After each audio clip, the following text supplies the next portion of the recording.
आज वीडियो बनावत हुए बहुत दुख हो रहल बा कि आज भोजपुरी इंडस्ट्री के एगो लाल कलम के जादूगर श्याम देहाती जी अब हमनी के बीच नइखन। जी आप सबके बता दी कि श्याम देहाती जी के आज ही कोरोना के चलते उनकर आज निधन हो गई। जी आप सबके पता होई कि खेसारी लाल यादव जी खातिर श्याम देहाती जी 50 से ज्यादा गाना सुपर डुपर हिट दे चुकल बाने।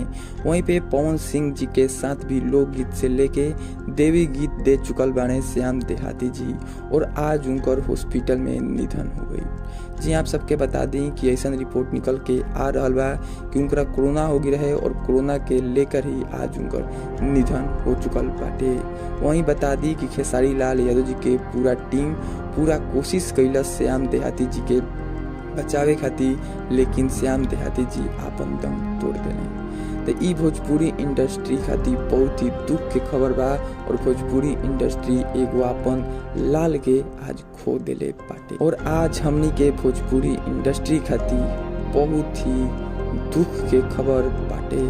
तो आप सब ज्यादा से ज्यादा उनके खातिर प्रार्थना करें कि श्याम देहाती जी के आत्मा के शांति दे।